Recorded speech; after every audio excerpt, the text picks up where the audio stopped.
Hey everybody, and welcome to episode 2 of our Make Your Move webinar series. It's an exciting bunch of topics that Stacey Curcio and I will be talking about in this episode. Now, I'm Joy McClymont, if you didn't know that already, and I'm the personal trainer and owner of Off the Track Training, which is a personal training business hosted virtually. So we create our own little fitness club and program online so that anyone, anywhere can do it. I'm also the co-creator, along with Stacey, of Joy's Fitness Hub and the Spring into Life program, a very holistic fitness, nutrition and motivation program that Stacey and I have both created. And again tonight I'm joined by this brain box, Stacey Curcio, our resident naturopath nutritionist, who has an extensive knowledge of food. She will blow your socks off. And food and its impact on our body most specifically and our mind. So from gut biomes to skin disorders, Stacey shares her extensive knowledge and insights through our Spring into Life program, but with you tonight also, and through the wider community via her business, Cultivating Wellness. Hello, Stacey, and welcome. Hello, Joy. How are you? I'm good. Thank you so much for joining us tonight as we talk about something very topical, which in this episode we're tackling the carbohydrate conundrum. And also, I'll be talking later about self-image and its impact on our ability to change and achieve what we really want. And, you know, it takes one to know one. Well, everybody, I think, has their self-image stories, and tonight I'm going to share a bit about mine, but also some insights around that. But first of all, Stace, we'll kick off with you. Obviously, carbohydrates is a really broad subject, and I know you've condensed a lot of what you know about carbohydrates for tonight's webinar, but can we start with what specific role carbohydrates play in our body and how we feel? Do we need them? Yeah, so, you know, carbs are pretty hotly contested in the conventional kind of world, but also in medicine, but also in alternative circles as well. You know, there's so many different shades of you know, a low-carb diet right up to a high-carb diet. There's so many different opinions, you know, on what we should be doing. So hopefully I'll clarify a little bit of that for people tonight. But regarding the role, because I think it's important just to clarify, you know, what they do.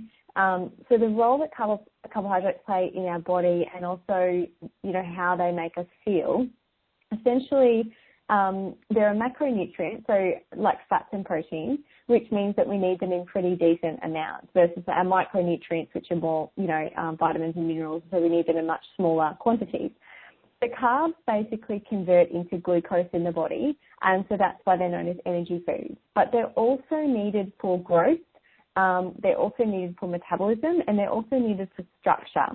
And as I'm going to be talking about tonight, the type of carb that you eat will actually determine how you feel afterwards, essentially. Okay, so they're pretty important, even though they get a bit of a bad rap and everybody gets a little bit confused as to whether they should eat carbs or not.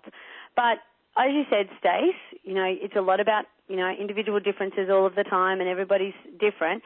So which carbohydrates is actually best for us and which should we be choosing? And what are some of your carbohydrate recommendations so that we can sort of go ahead into our own pantry and our own veggie patch and our own grocery store and choose the carbohydrates that are going to be the best for us? Yeah. So not all carbs are created equally, quite obviously. The best ones really are the ones that are going to be chock full of nutrition and chock full of fibre, because they're the ones that really help to add balance to our meals and give us all the benefits that carbs should be giving us. So for that reason, I tend to recommend and prefer dairy, you know, good quality, full-fat dairy, fruit, which has obviously got lots of those natural carbs in, safe starches, like things like root vegetables, and I prefer those particular foods over most breads, you know, most pastas, most cereals, etc., for a few reasons. Firstly, because with a lot of especially the veggie and fruit-based carbohydrates, the carbohydrate is essentially stored inside the fiber wall of the cells. So what that does is reduces the response and what they call the total carbohydrate density of that food. But if you compare that to carbs from more processed foods, so flours or sugars or kind of refined breads and cereals and things, they don't have that really cool cellular storage of that carbohydrate component. So what that means is the carbohydrate density of that food is much higher than what is typically found in nature. And what that really equates to is that you have more absorbable carbs. So that means you have more absorbable sugar, you have more absorbable calories, and it all kind of happens a lot faster as well. And on top of that, when you eat the more refined varieties, you're not getting really, in many cases, sufficient fibre. So really, fruits and veggies are the best source of fibre, even over things like whole grains. And fibre is just, it's a total rock star when it comes to health. It's the primary food source for that incredible ecosystem of bugs that lives in our digestive system. So unfortunately for so many people, in Australia particularly, people eat kind of half as much fibre as they should be. So many of our beneficial bugs are literally starving to death because they don't have enough food. So there's a few reasons why I prefer the ones that I've listed here. But this chart that I've listed, for those that are on the webcast that can see this chart, you're probably thinking, what's all this got to do with it? But this chart basically outlines the carb content of fruits and veggies. So pretty much, the biggest take-home message here is especially people who aren't on a specific kind of diet that they've been given, say like a ketogenic diet or something for a particular reason. For everyone else who's just following kind of a real whole foods diet, diversity and variety is really important. And I speak to a lot of people who, have the same types of fruits and veggies most days. So typically it might be potato, corn, carrot and peas, and alongside, apples and bananas. Now, those foods certainly aren't bad, but you can see for those that are looking at the webcast, they are a more concentrated source of that carbohydrate. So it's just really good to be balancing them out with some of the lower carb varieties as well. So you've got that diversity in the types of, not just the types of foods and fibres going in, but the types of energy that is kind of held within that food. Wow, there's so much to consider. But I suppose it's some pretty simple diversions there in what's dense and good for us and what's not. So Stace, what foods are included in the processed carbohydrate group again? So it's all the ones that people pretty much know of, the white flours, the white foods, mostly white bread, white sugar, white flour products like cakes and bickies and things like that, lollies, chips, pastries.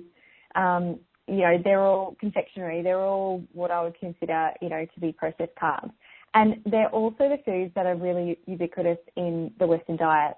And unfortunately, these are what most people think of as carbs. But, we've got this whole world of plant-based carbs that have always been, our carbohydrates. And these particular examples that I just mentioned, they're just classic examples of foods they do have that, lots of energy stored within them, but they're very nutrient poor. So they're pretty detrimental, to our body because they're inflammatory, because they don't offer any food for our microbiome, but just also because they're nutrient poor. So for obvious reasons, they're related, unfortunately, to, obesity and chronic disease. And, the latest stats on how Aussies are going with things like obesity and chronic disease are pretty awful. Half of all Australians have at least one chronic disease, so more than 11 million, and a quarter of the population have two or more. So, although there's obviously heaps of factors that contribute to this, I think what we eat arguably has the biggest impact, and I think these processed carbs have a lot to answer for.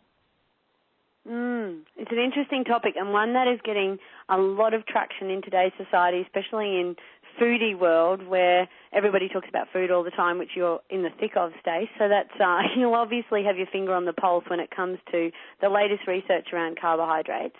It is a little bit different for everybody. I get that. Like, what suits one person is not the same as the other. So how is it that some people really thrive on a low-carb ketogenic diet and some are just extremely carbohydrate sensitive? And you almost have those certain signals that dictate whether you are or aren't. You can pick up on those in your body, which I don't know, you may touch on that tonight. But, yeah, why is it that some people really thrive on that low-carb diet and some people really struggle? Yeah, there's so many things that contribute to that. And it even changes through someone's lifespan. I know as a teenager and in my early 20s, I was super carb sensitive.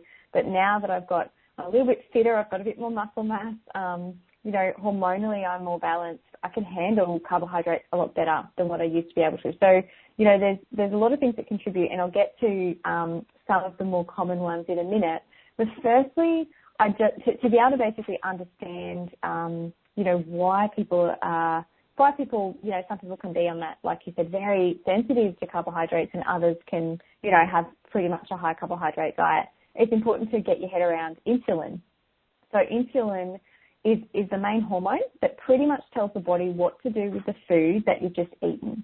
So after you've eaten sugar and carbohydrate especially, to deal with that blood sugar rise, the pancreas shoots out some insulin. And insulin should then act like a key, really, to open your cells and let the glucose in. And what that does is basically tells your brain, okay, I've eaten now, so your appetite hormones, your hunger hormones will then reduce. Theoretically, this is what should be happening.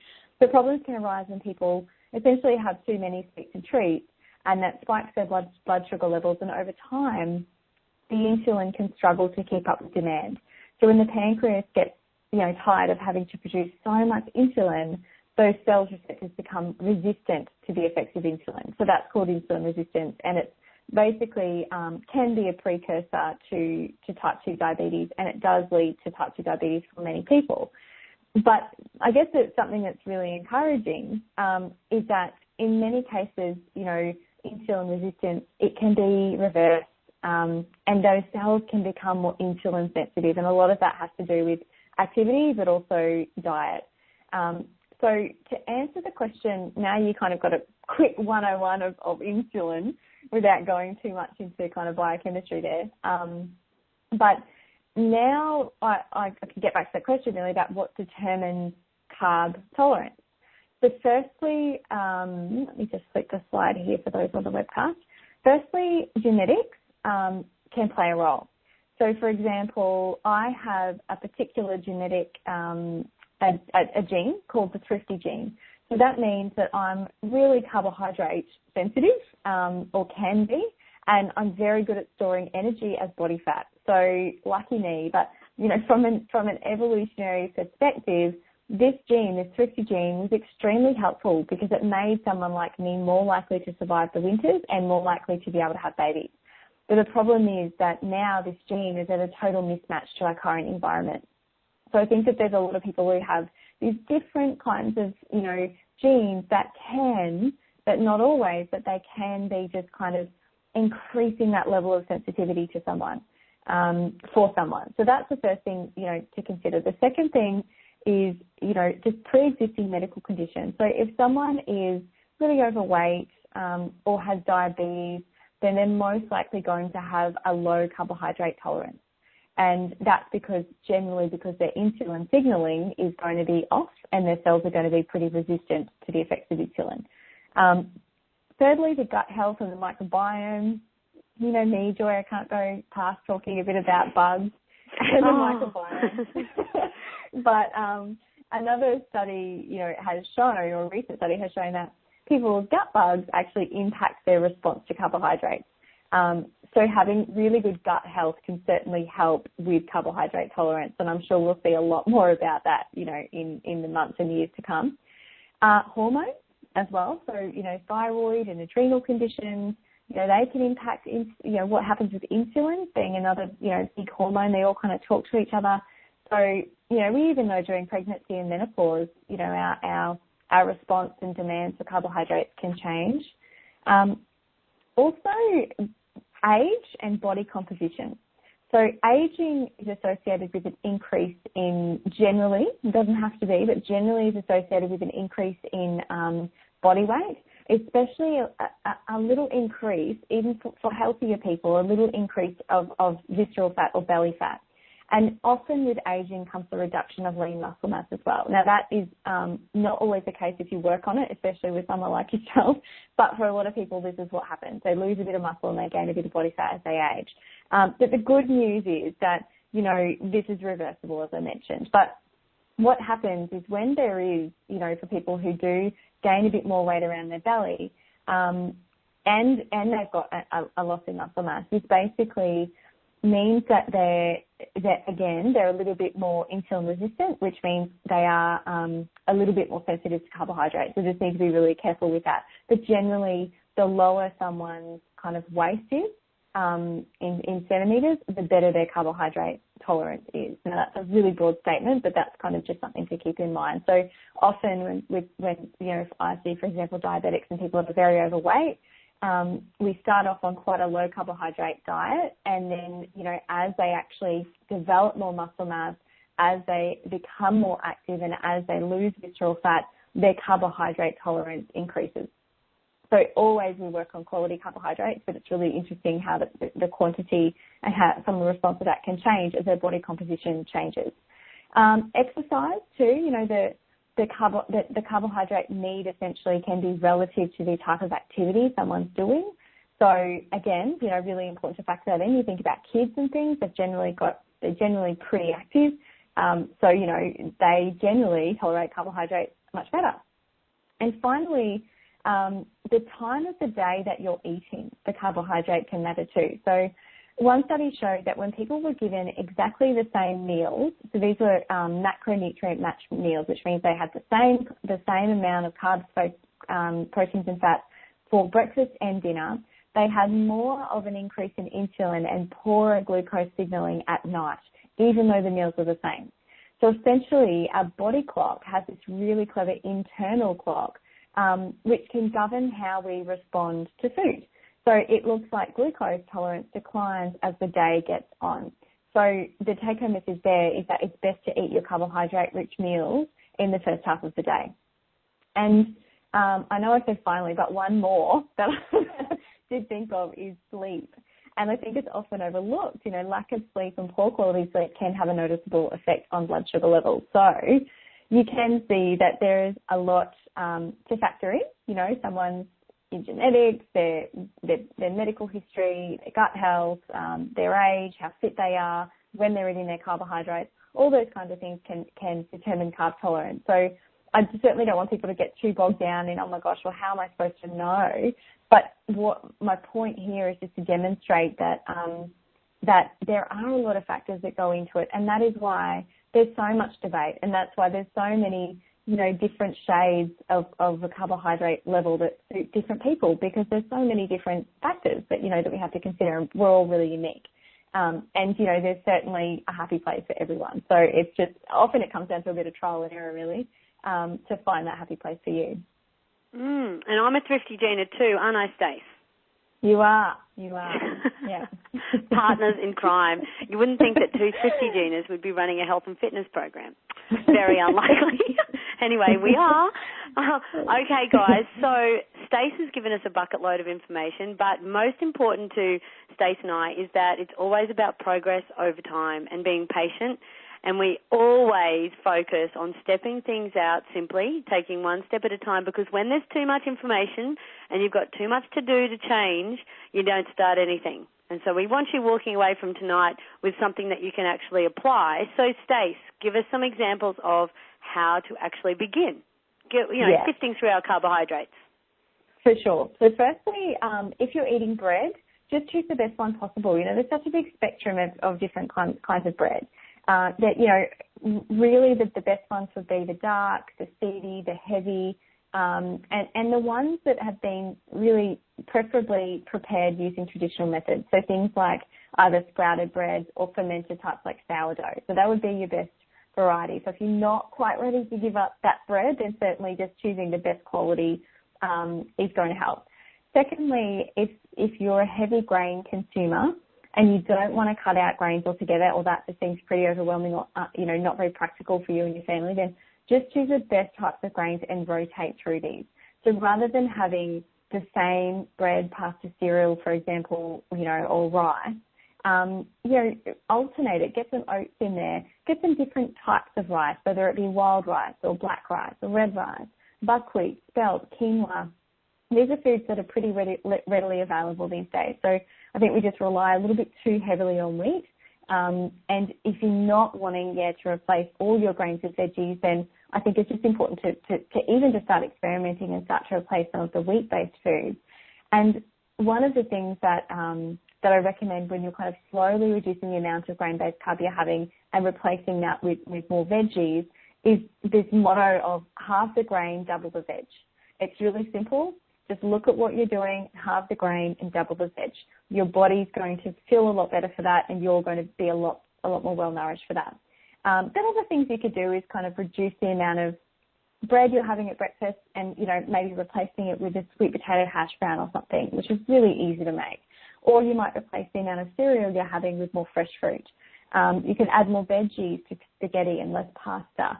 So there's lots of ways that you can halve the grain and double the veg, but it's just important to, really to start doing that if you're not already.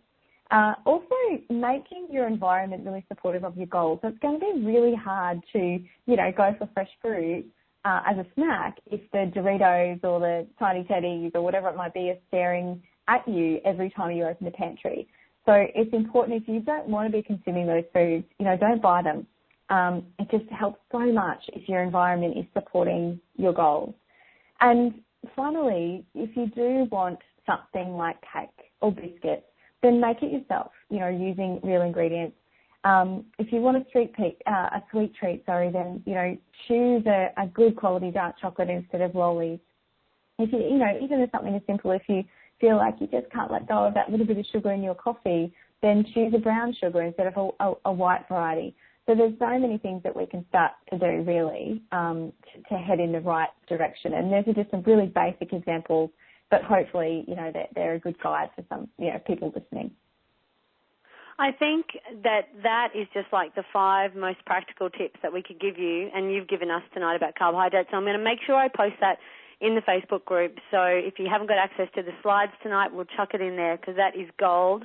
Stace, so, all these actions that people have got, some things to start with tonight about, maybe reducing their carbohydrate intake and choosing a better quality. What are the results of that? So how should we be feeling, what will we be feeling and seeing in our body as we, reduce those types of carbohydrates? Yeah, so some of the more common things that, I've observed with clients but also with myself is more energy. Then there's things like weight loss, less bloating is a big one, healthier bowel motions, more frequent motions there, which is really important, better moods as well, more balanced hormones, so that means even things like healthier skin and hair and nails, and a more resilient immune system. So they're the ones that I think are common, for people to experience, but no doubt there are more things that, people would feel that they've benefited from. And it's important, I think, to note that if someone's reading, for example, about a low carb diet, if that's the approach that they want to take, that's fine. It's just important, I think, to understand that low carb banner can mean anything from between kind of 30 and about 150 grams of carbohydrates a day. So there's a big spectrum there. And I've even seen some people, in clinic who, when I've first seen them, they're having up to 500 grams a day, which is a lot of carbohydrates. And that's generally from, that 7 or 6 to 9 servings of grain-based carbohydrate a day. So generally, once people, I think, start to just cut back a little bit and choose the more nutrient-dense options, then definitely they're going to get, things like the weight loss and more energy and better moods and things. So, and if they're not, then, there's something obviously that needs to be tweaked.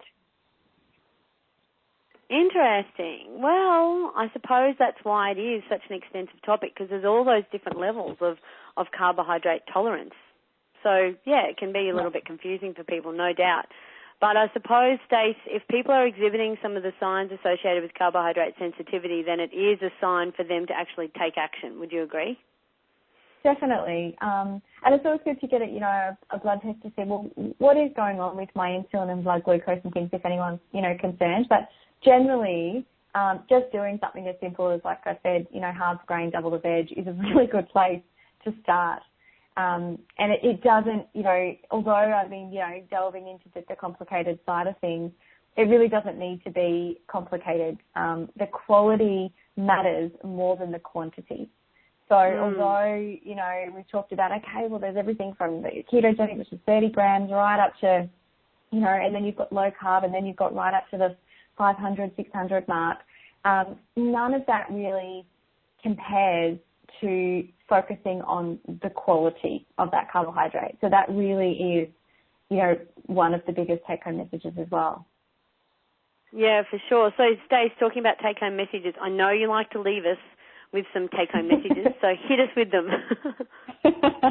Really, it's pretty much what I just said, actually. It's just, you know, there's been heaps of studies looking into this, and there was one study that I looked at, it was from a couple of years ago, actually, but essentially science compared pretty much every diet, you know, the low carb to the high carb, the low fat, paleo, blah, blah, blah. And essentially the winner was real food. So they concluded that a diet of minimally processed food, close to nature, predominantly plants, is decisively associated with health promotion and disease prevention. So what that shows you is that it really just comes down to choosing the real stuff and not stressing too much about the finer details of numbers until you get the quality right. Gotcha. I like that. Real food's easy, hey? We know it doesn't usually have a label, does it, Stace? Absolutely, yeah.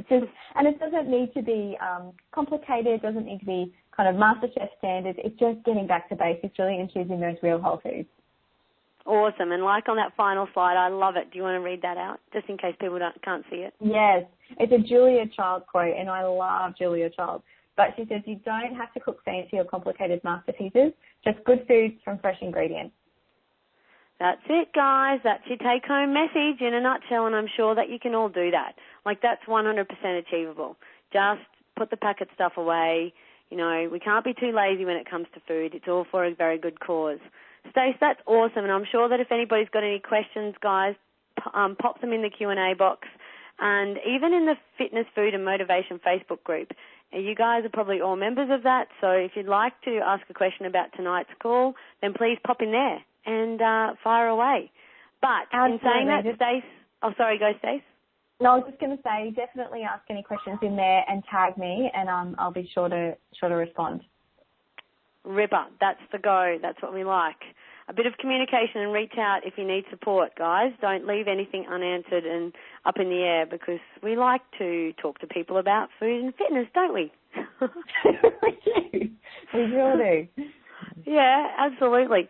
So, Stace, I'll say goodbye and thank you very much for doing your carbohydrate session. I'm sure that you'll be listening in to the self-image one, fitness component, as I was listening into your nutrition one. It's vitally important as always. Yes, absolutely. I'll definitely be here. But thank you so much for having me. Thank you very much. Okay, guys, so from carbohydrates to self-image, we're making a swift transition here.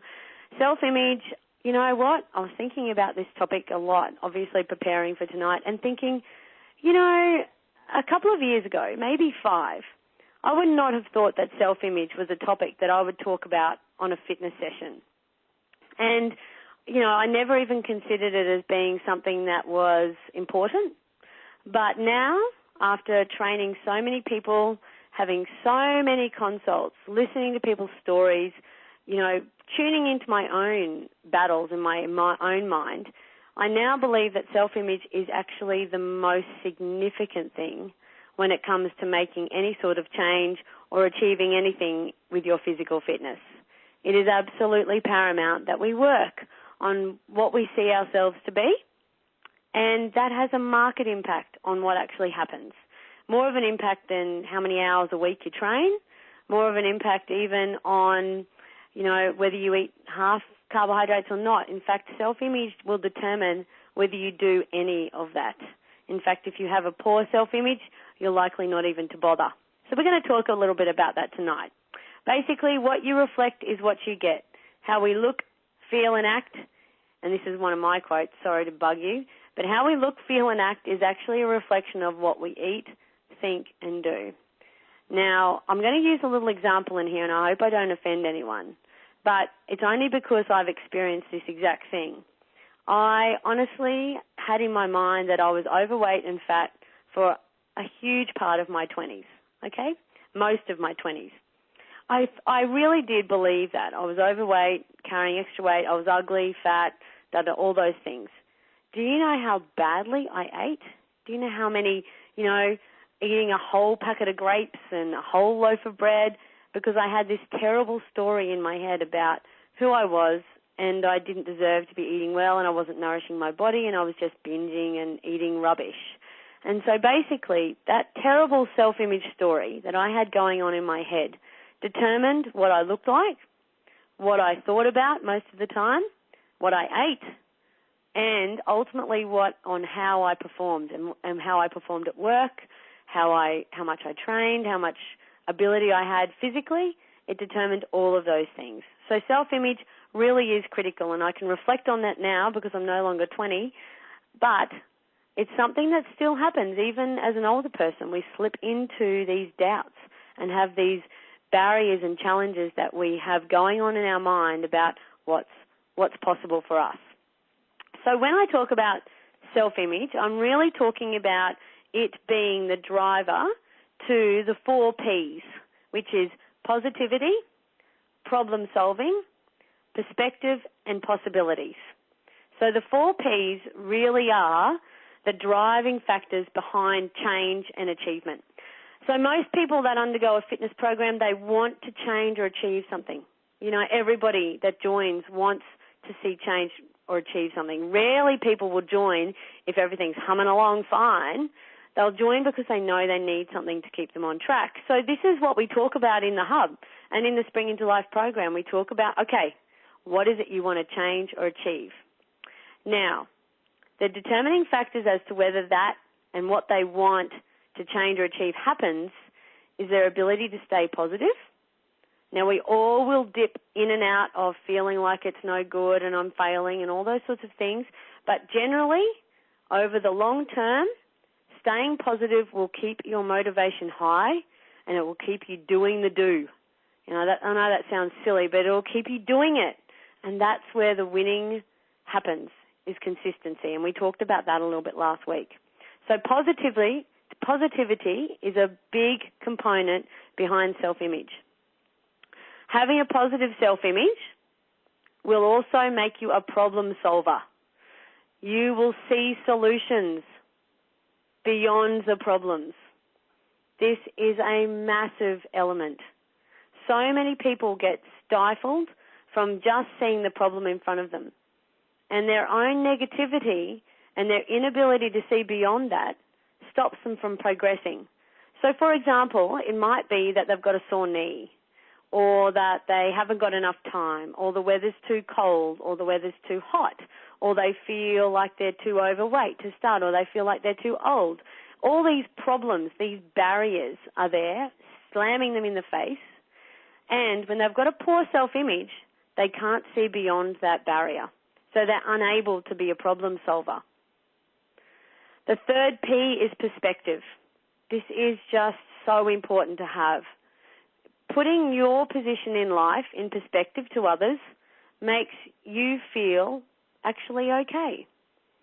Perspective is one of the elements that I think people are missing. We all think that our lives should be this glossy type of situation where it's really well organized and we dress like this and we eat this type of food and everything's humming.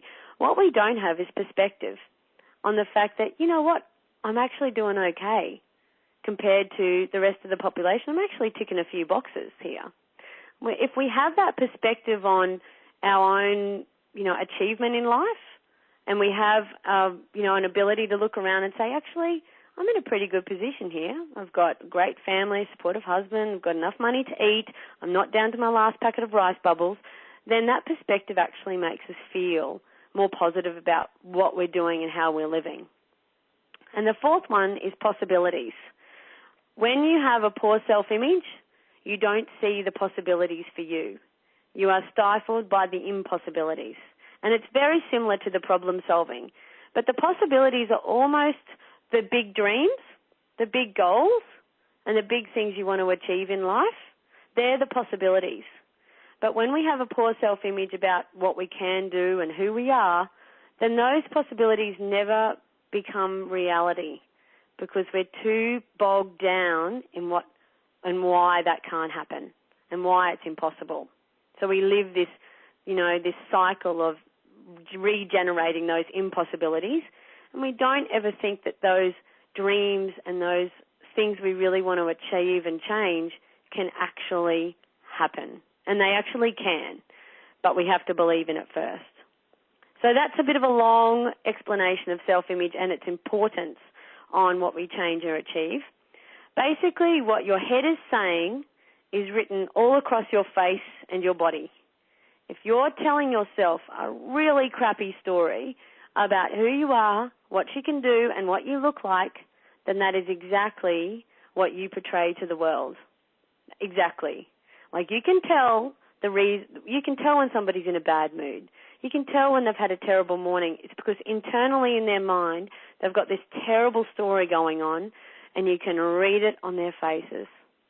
And you can read it in the way that they move and the way that they feel about life, all of those things. So if we change the story, we also change the outcome and what happens on the outside.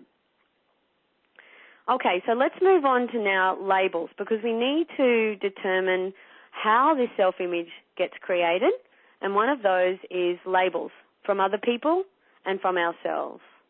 So we all have this thing going on where we label ourselves as a particular type of person. Excuse me.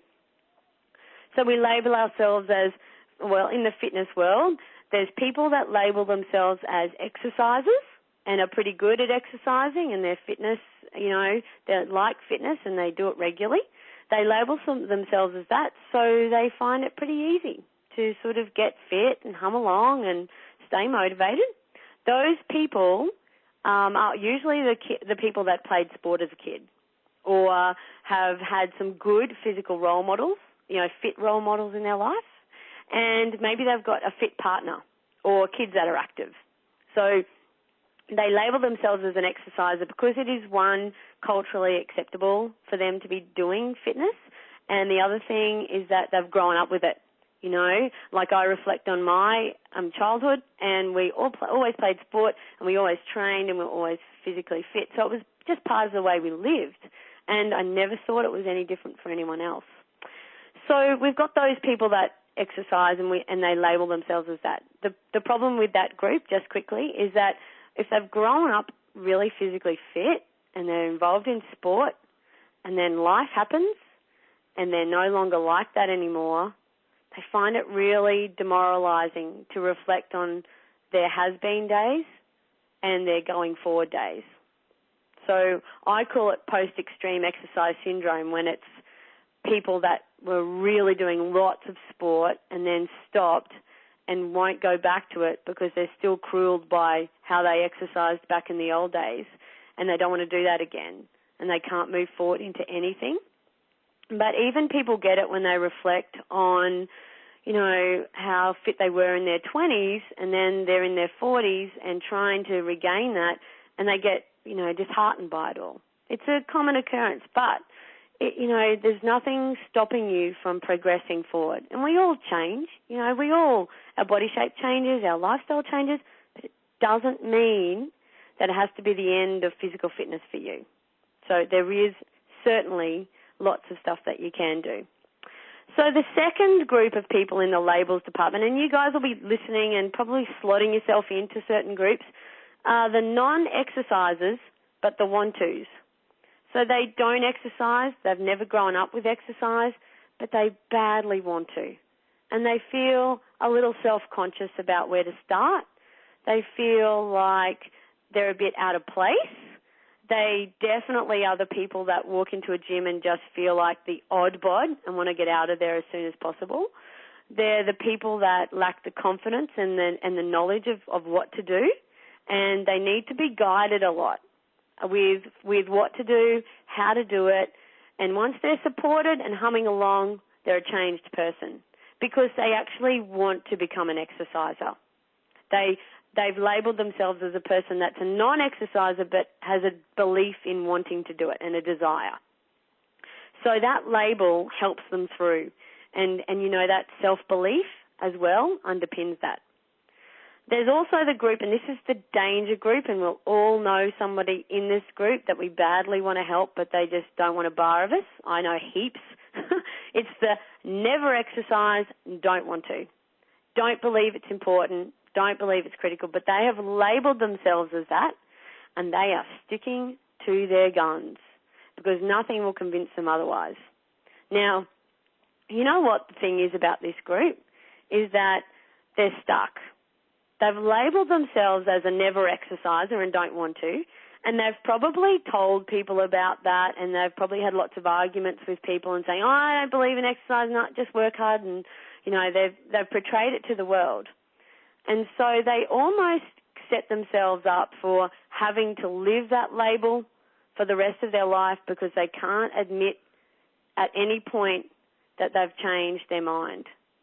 So once they've decided that they're a non-exerciser, a never exerciser, and a never want to, it's really hard for them to then admit that they might need to and that they might even want to, because that would be admitting that they're wrong and that they actually need to exercise, which is what they portrayed to the world that they didn't need before. So that's a really hard group to crack. You know, and making the transition for someone to come from a never exerciser and total ignorance, don't want to, is a lot of nurturing because it's usually their, you know, their ego and a bit of their self-image that's stopping them from being really fit and healthy. Now, I see it a lot in older men. Older men are really stubborn with their health. They are holding on to old ideals about how fit they once were, and they don't think they need to change, and they, you know, they've never exercised and they don't want to, they're not interested in it, but there's a point in their lives where they could be chronically ill and they badly need to, and they don't want to accept the fact that they may need to go back on the things that they said they didn't want to do. So anyway, that's a little bit about how we label ourselves and the positive and negative impacts of that. We also label ourselves according to what we can and can't do. So basically we'll say, oh, I'm not a horse rider, I can't ride horses. And so what happens when you try and ride a horse? You really can't, because you're saying in your mind that label, oh, I can't do this, I can't do this, I can't do this. Our mind has such a profound impact on what we can and can't do. And I'll just give you a quick example. I've been trying to do a handstand, and I'm totally useless at it. Did you hear that crap story I just gave you? Well, it wasn't until I changed that around and said, I can do this. I've got the upper body strength to do. I've been practicing. I'm all over it. And then, pop, up you go, and you can actually do it. So it wasn't until I changed my mindset, but also followed it up with practice and work, that things changed.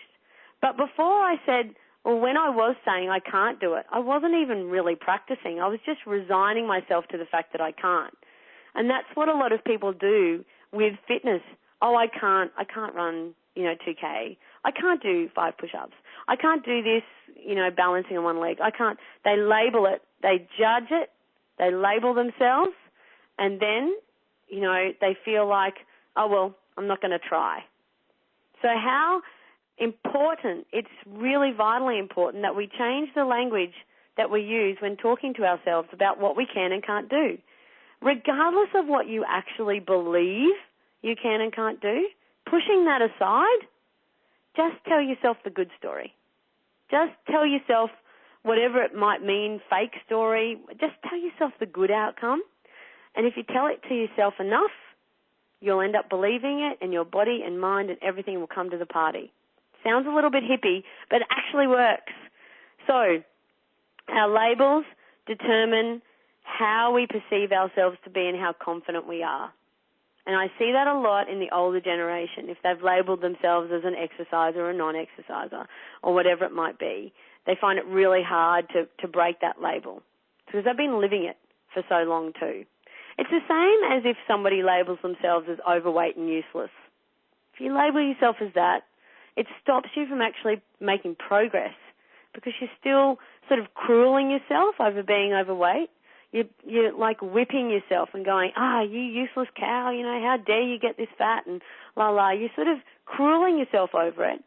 It makes you feel so crappy that you eat badly, you don't do anything because you're just feeling so rubbish.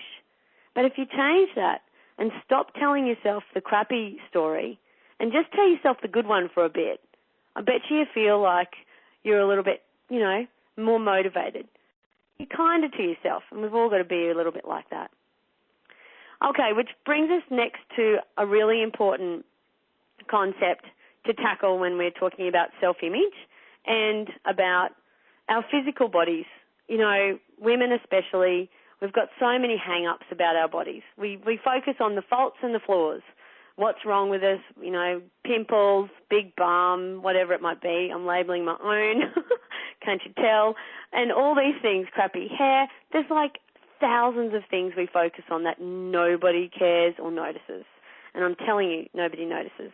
However, it's important for us to actually start training ourselves to focus on the good things. It is really difficult. And do you know what? It's not even that common to do. But as women and men, we've got to focus on the good things about ourselves, about the way we look and about who we are, instead of focusing on our faults and flaws. Every time I ask somebody, what they want to change or achieve, it's they want to change everything, almost everything. They want to get this and do that and want the bikini body and they want this. And, once you take all that away and say, rightio, what is it that you really want to change or achieve, regardless of your cosmetic faults and flaws that you're seeing? What do you really want to feel? What do you really want to be able to do? And that's a deeper connection with fitness than just the cosmetic one. The cosmetic one will actually happen if you stop focusing on it, focusing on that you don't have it so much. I was thinking today about the faults and flaws topic, and there's a couple of things that I wanted to talk about tonight with you guys.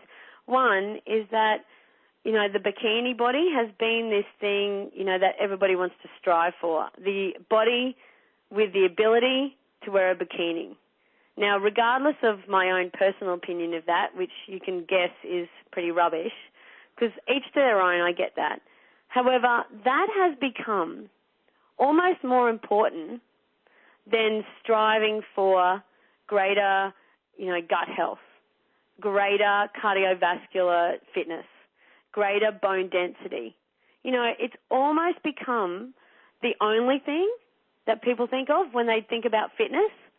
But, being physically fit has these wonderful impacts on your ability to live life to the absolute fullest. And I'm not talking about just, I'm not talking about trekking the world. I'm talking about keeping up with life and all of the things that you actually want to keep doing through every age bracket. If you aren't physically fit and mobile and strong in your 20s, 30s, 40s, and 50s, it goes seriously downhill. If you can start at just that higher level when you start to go through those periods of your life, then you are just on a higher level at the whole stage. Not only that, but physical fitness keeps you positive about life in general. There is no better feeling than knowing that you can keep up with your grandchildren and your husband, and you can do this stuff.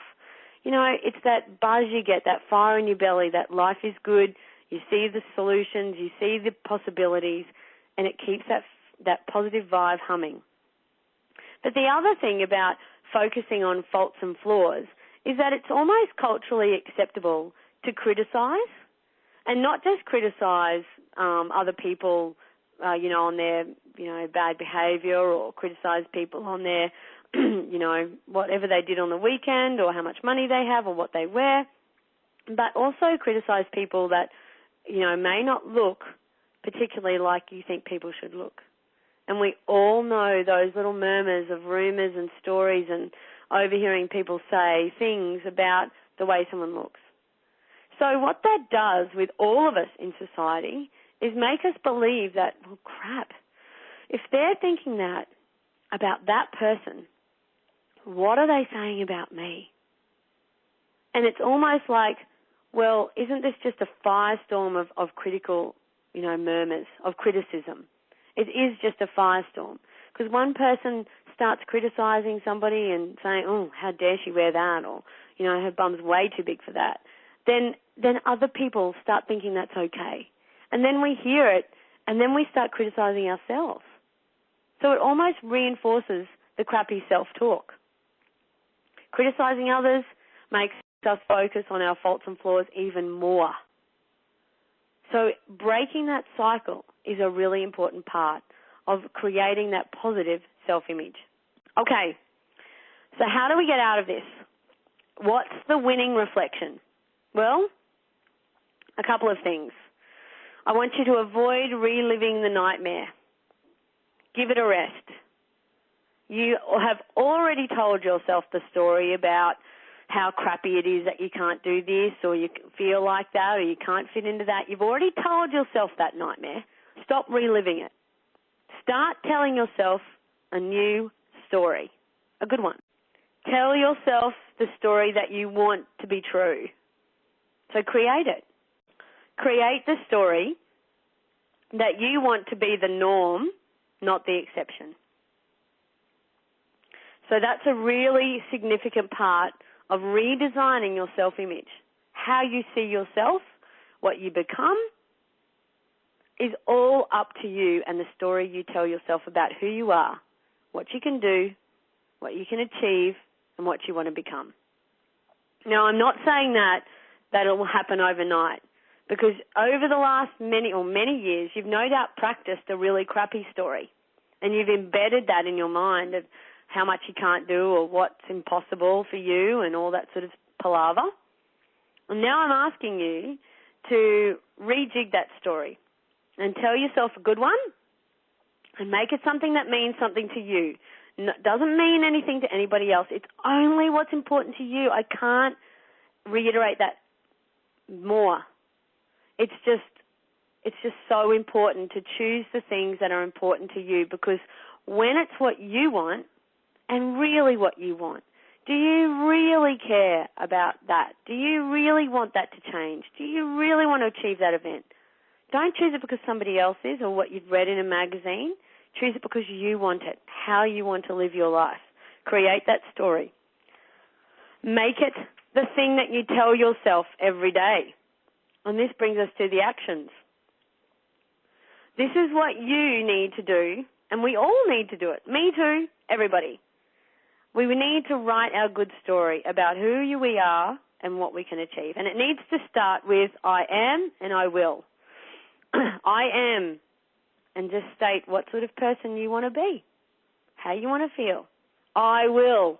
What will you do? What will you achieve? What will you be feeling? All those sorts of things.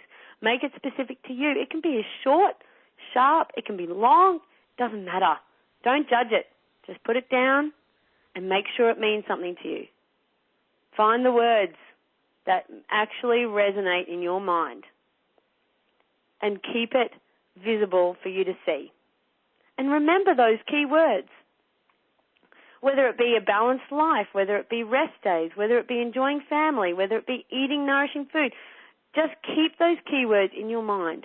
You don't have to say the whole thing word for word, but you've got to focus on the keywords, on the things that really spark that motivation in you. Just focus on them. And the second action from tonight, it's a big one. I want you to pay attention to the critical firestorms.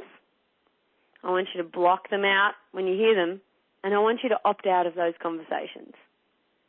So that's a really sometimes hard thing to do.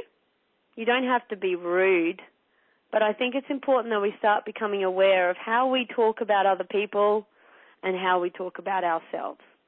So 2 actions. Write your good story, I am and I will. And secondly, opt out of critical firestorms. All right, guys, that's all from Stacey and I tonight. We hope you enjoyed this webinar on carbohydrates and self-image, and go forth with some simple steps and ways to make those simple changes in your life that make a big difference. Guys, honestly, it's been wonderful having you. Next week is a big one. We're talking motivation and all the things and the reasons why it matters. I'll be hosting the call, and we'll be discussing all of the key elements associated with maintaining motivation in life and some of the key strategies that you can do. So It's all pulled from my Spring into Life program. If you want to find out more about it, check out offthetracktraining.com.au. But I will see you soon on the next webinar.